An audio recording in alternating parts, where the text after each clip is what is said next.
So now we are completing our general anatomy, and this is the last lecture of general anatomy, that is nervous system. It is a very important topic, and we will cover it in detail in neuroanatomy, that is the fourth volume of BT Chaurasia. So now we are taking just a review of it. Most of the things you have learned in class 12th also, but there are some new things and some concepts which must not be clear to you all. So let's just try to understand this. So here we have nervous system. Nervous system is the chief controlling and coordinating system of our body. And nervous system is anatomically divided into two parts, that is CNS and PNS. Central nervous system and peripheral nervous system. Central nervous system and peripheral nervous system. Central nervous system is further divided into brain and spinal cord. Now we know the brain, that is our controlling system of our body. Brain is covered by a layer of meninges, that is three meninges, dura mater, arachnoid mater, pia mater. We will learn it in detail. Anyways, for now it is important for us to learn that CNS is divided into brain and spinal cord.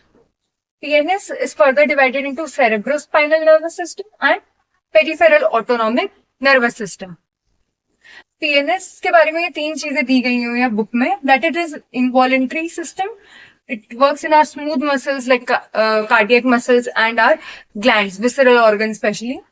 So PNS is divided into cerebrospinal nervous system and peripheral autonomic nervous system. Now cerebrospinal nervous system में एक neuron होता है, peripheral में दो neuron होता है.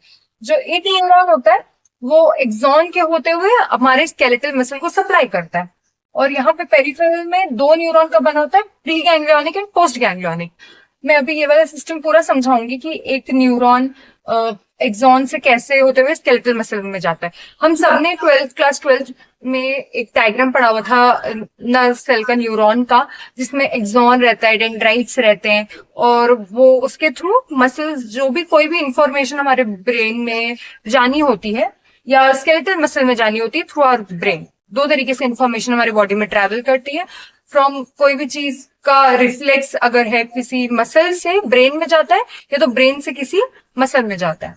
अब cerebrospinal में क्या होता है, एक्सॉन के थ्रू एक न्यूरॉन एक्सॉन के थ्रू ट्रेवल करते हुए इंफॉर्मेशन स्केलेटल मसल में जाती है, और पेरिफेरल में दो न्यूरॉन्स रहते हैं, pre ganglionic and post ganglionic. अब गैंग्लियन वर्ड का मतलब होता है collection of cell bodies outside CNS, मतलब सीएनएस के बाहर, यानी पीएनएस में जो सेल बॉडीज रहती है उनको गैंग्लियंस बोलते हैं. तो दो न्यूरॉन्स के बने रहते हैं, pre ganglionic and post ganglionic, और उनके बीच में एक इंटरवीनिंग गैंग्लियन भी रहता है, और इनके थ्रू इंफॉर्मेशन जो है ट्रैवल करती है. तो ये था हमारा anatomical division of nervous system, CNS and PNS. It is further divided into two. So here we complete our anatomical division of nervous system. So we have completed the anatomical and functional division of nervous system, and now we will learn about the types of cells that are present in nervous system. So there are three types of cells basically present in nervous system, that is neuron, chromatolysis and neuroglia. Neuron and neuroglia are the main. Chromatolysis is actually formed during the fragmentation of Nissl granules. So neuron and neuroglia are the main cells. Neuron contains of dendrites, axons and Nissl granules. Most of the people must have learned it in class 12, so they must have remembered it. It is divided into unipolar, bipolar, pseudo-unipolar and multipolar. Unipolar एक single projection रहता है, और bipolar में एक dendrite और एक axon present रहता है. सूडो यूनिपोलर में एक सिंगल प्रोजेक्शन होता है जो कि आगे चल के लेटर स्प्लिट हो जाता है, और मल्टीपोलर में बहुत सारे डेंड्राइट्स होते हैं और एक सिंगल एक्सॉन होता है, और ये मैक्सिमल प्रेजेंट होता है बॉडी में, मतलब हमारी बॉडी में सबसे ज्यादा कोई न्यूरॉन पाया जाता है तो वो मल्टीपोलर ही होता है. And it is found in CNS यानी सेंट्रल नर्वस सिस्टम में ये दिखाई पड़ता है, जिसमें सेरेब्रल डेंड्राइट्स होते हैं यहाँ पे, और एक सिंगल एक्सॉन प्रेजेंट रहता है. अब न्यूरोग्लिया जो एक सपोर्टिव सेल्स रहता है, न्यूरॉन्स के अराउंड में न्यूरोग्लिया प्रेजेंट रहता है, हाईली ब्रांच स्ट्रक्चर रहता है. It is a non excitable structure, और इसका काम होता है कि ये structure and functional support provide करता है न्यूरॉन को, and it helps to form blood brain barrier. Blood brain barrier बहुत जरूरी होता है, क्योंकि कौन से सब्सटेंस ब्लड में से होते हुए ब्रेन में जाएंगे, ये चीज को कंट्रोल करने का काम ब्लड ब्रेन बैरियर का. तो न्यूरोग्लिया जो है ब्लड ब्रेन बैरियर फॉर्म होता है, स्ट्रक्चर फंक्शनल सपोर्ट देता है, नॉन एक्साइटेबल होता है, हाईली ब्रांच स्ट्रक्चर होता है and supportive cells around neurons. So neuroglia के ये फंक्शंस होते हैं। न्यूरॉन, टाइप्स ऑफ सेल्स में न्यूरॉन एंड न्यूरोग्लिया। क्रोमेटोलाइसिस जो होता है वो सेल्स होता है जो निजल ग्रैन्यूल्स के फ्रेगमेंटेशन के दौरान फॉर्म हो जाता है। और न्यूरॉन जो है 4 टाइप से होते हैं and neuroglia is the structure present around neuron. We are covering the functional classification of nervous system, that is somatic and autonomic. Somatic nervous system and autonomic nervous system. Somatic nervous system का काम होता है external environment से connect करना, जहाँ की autonomic nervous system का काम होता है इंटरनल एनवायरनमेंट से कनेक्ट करना, जैसे कि लीवर को किसी सेल से, नर्व से, वैसा काम। तो सोमैटिक जो है 2 भाग में डिवाइड किया जाता है, afferent neurons and efferent neurons. Same autonomic में एफरेंट न्यूरॉन्स होता है, इफरेंट न्यूरॉन्स होता है। एफरेंट न्यूरॉन्स जो है वो इंफॉर्मेशन लेकर आता है और इफरेंट जो है इंफॉर्मेशन को लेकर बाहर जाता है। तो efferent, E is for efferent and E is for exit. तो ऐसे याद रख सकते हैं कि इफरेंट न्यूरॉन्स जो है एग्जिट कराने का काम करता है। अब एफरेंट न्यूरॉन्स और इफरेंट न्यूरॉन्स दोनों में है। अब सोमैटिक में कैसे होता है कि अगर आपके स्किन में कोई रिफ्लेक्स आया, जैसे आपने कोई गर्म कढ़ाई छुई, तो आपके ब्रेन को वो इंफॉर्मेशन मिलेगी, आपका ब्रेन वो प्रोसेस करेगा, उसके बाद आप वो हाथ हटा सकते हैं। तो ये होता है ऐसे कि एफरेंट न्यूरॉन्स जो होते हैं उसमें एफरेंट न्यूरॉन्स और एफरेंट न्यूरॉन्स ऐसे काम करते हैं कि स्किन रहता है, स्किन में से आपने गर्म छुआ, उसका इंफॉर्मेशन दिया सेंसरी न्यूरॉन्स यानी एफरेंट न्यूरॉन्स को सेंसरी न्यूरॉन भी बोलते हैं। सेंसरी न्यूरॉन्स के थ्रू आपके स्पाइनल कॉर्ड वाली, ये आपका स्पाइनल कॉर्ड है, स्पाइनल कॉर्ड का एक डायग्राम है, इसका एक पूरा प्रॉपर लेबलिंग वाला डायग्राम भी होता है जो कि हम आगे चल के पढ़ेंगे, बट अभी जनरल एनाटॉमी में बस इतना जानना जरूरी है कि स्किन से इंफॉर्मेशन गया सेंसरी न्यूरॉन के थ्रू स्पाइनल कॉर्ड में, वहां से ट्रैवल करते हुए गया मोटर न्यूरॉन, लेते हुए गया मोटर न्यूरॉन जिसको हम इफरेंट न्यूरॉन भी बोलते हैं, कहाँ, मसल में।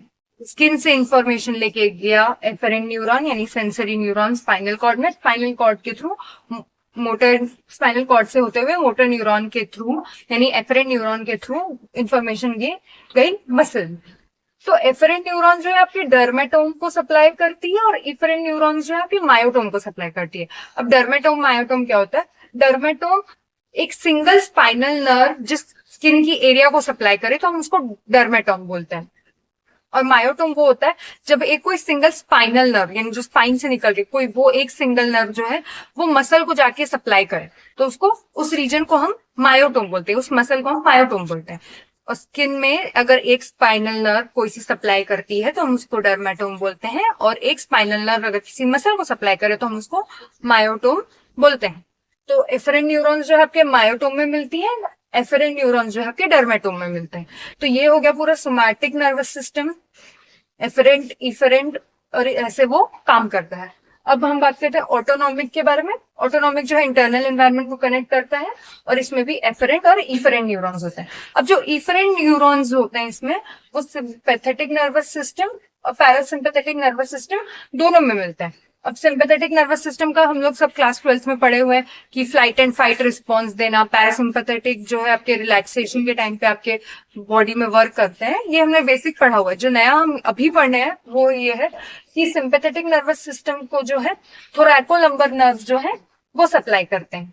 थोरैकोलम्बर नर्व्स मतलब जो नर्व्स हमारी T1 से लेकर L2 से निकल रही हैं वो नर्व्स जाके सिंपैथेटिक नर्वस सिस्टम को सप्लाई करती हैं, और क्रेनियोसैक्रल नर्व्स जो है आपके पैरासिम्पैथेटिक नर्वस सिस्टम को सप्लाई करती है। थोरैकोलम्बर यानी T1 से लेकर L2 तक, लंबर के भी L2 से जो नर्व्स निकल रही हैं वो सिंपैथेटिक को सप्लाई करेंगी। और क्रेनियल नर्व्स में cranial nerve 3rd, 7th, 9th and 10th जो है वही क्रेनियल नर्व जाके पैरासिम्पैथेटिक को सप्लाई करेंगे पैरासिम्पैथेटिक नर्वस सिस्टम में। और सैक्रल में S2 to S4 नर्व जो है पैरासिम्पैथेटिक नर्वस सिस्टम को सप्लाई करेंगी। अब सिंपैथेटिक नर्वस सिस्टम जो है पेरिफेरल में भी फाउंड होता है और विसरल रीजन्स में भी फाउंड होता है, जबकि पैरासिम्पैथेटिक सिर्फ आपके विसरल एरियाज में फाउंड होता है। और इसमें शॉर्ट प्री गैंग्लियोनिक में से ट्रांसफर होता है, मतलब जो प्री गैंग्लियोनिक मेम्ब्रेन है या प्री गैंग्लियोनिक जो इंफॉर्मेशन है वो शॉर्ट होती है, और पोस्ट गैंग्लियन जो है वो बड़ा होता है। और इसमें पैरासिम्पैथेटिक में लॉन्ग प्री गैंग्लियन मिलता है और शॉर्ट पोस्ट गैंग्लियन मिलता है। तो ये हो गया हमारा autonomic nervous system. I hope it is clear to you all. थोड़ा सा कॉम्प्लेक्स है बट जब आप बार बार पढ़ोगे, एक बार बुक रीडिंग में मारोगे, तो may be it is well understood. Okay. Thanks. So now we will study about the cranial nerves and the spinal nerves, which are a part of central nervous system. So nerves arise from your parts, that is the spinal nerves arise from the brain, whereas spinal nerves arises from the spine, and cranial nerves arises from the brain. Spinal nerves are the peripheral nerves which transmits messages from between spinal cord and rest of the body. Rest of the body मतलब आपके muscles, आपके skin, जो कोई भी supply होगा वो spinal cord से जो भी मैसेजेस है वो लेके जाएगा आपके बाकी बॉडीज में. स्पाइनल नर्व जो है स्पाइनल कॉर्ड से आपके rest of the body parts में लेके जाएगा इंफॉर्मेशन को. स्पाइनल नर्व 31 पेयर्स के होते हैं. 8 cervical, 12 thoracic, 5 lumbar, 5 sacrum and 1 coccygeal. अब स्पाइनल नर्व्स जो है 31 पेयर्स के होते हैं, जिसमें से स्पाइनल नर्व्स 31 पेयर्स के होते हैं. 8 cervical, 12 thoracic, 5 lumbar, 5 sacrum and 1 coccygeal. अब डर्मेटोम जो होता है, डर्मेटोम हमने अभी रिसेंट में भी पढ़ा कि डर्मेटोम क्या होता है. Area of skin that is supplied by single segment of spinal cord. मतलब स्पाइनल कॉर्ड से एक सेगमेंट जो निकल के अपनी कोई भी स्किन के एरिया को सप्लाई करे, उसको हम डर्मेटोम बोलते हैं. जिसमें डर्मेटोम जो है वो एक पेयर ऑफ स्पाइनल नर्व्स को ओरिजिन करता है. मतलब एक डर्मेटोम यानी एक स्किन के एरिया से एक पेयर ऑफ स्पाइनल नर्व्स जो है ओरिजिन करता है. ओके. और स्पाइनल नर्व जो होता है वो डॉर्सल रूट और वेंट्रल रूट का बना होता है, जो कि यूनाइट करते हैं, यानी डॉर्सल रूट और ventral root unites together to form spinal nerves in the spinal cord. Dorsal root and ventral roots unite together and connect in the spinal cord, forming spinal nerves. अब cranial nerves हमारे 7 cranial nerves होते हैं जो कि हमारा brain से arise होता है. That is olfactory, first cranial nerve, optic, ocular, trochlear, trigeminal, abducens, facial and vestibulocochlear. इसका और डिफरेंस, cranial nerves हमारे ब्रेन से अराइज होते हैं. Olfactory, optic, ocular, trochlear, trigeminal, abducens, facial and vestibulocochlear. There are 7 pairs of cranial nerves, यानी 7 cranial nerves है हमारे. और ये जो cranial nerves है वो ब्रेन से अराइज होते हैं. इसका हम और डिटेल फिजियोलॉजी में पढ़ेंगे.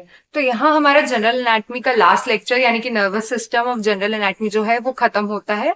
और इसके बाद अब हम अपर लिम्ब स्टार्ट करेंगे, और जिसमें हम अपर लिम्ब के बोन्स, उसके मसल्स, उसका ओरिजिन, इंसर्शन और जितने भी उसके पार्ट्स है, सब जितना इंपॉर्टेंट नर्व्स है सब हम पढ़ेंगे. उसका क्लिनिकल एनाटमी भी बहुत अच्छे से कवर करेंगे. So stay tuned. अगर कुछ भी डाउट हो रहा है जनरल एनाटमी में या कुछ टफ लग रहा है, so let me know in the comment section. और अगर ऐसा कुछ लग रहा है कि बहुत टफ है, नहीं हो रहा है, जैसे कि नर्वस सिस्टम हो गया या कुछ भी ऐसा लग रहा है, so don't worry. Nervous system जो है हम न्यूरो एनाटमी में और डिटेल में पढ़ेंगे और छोटा छोटा चीज उसमें और समझेंगे और उसको और इजी सिंपलर बनाने की मैं कोशिश करूंगी. Let me know in the comment section अगर जनरल एनाटमी में नर्वस सिस्टम टफ लग रहा है तो मैं, या कोई भी पार्ट टफ लग रहा है, तो I make it a bit easier, simpler for you to understand in the previous lecture, specially in the neuro anatomy section of our lectures. Thank you so much.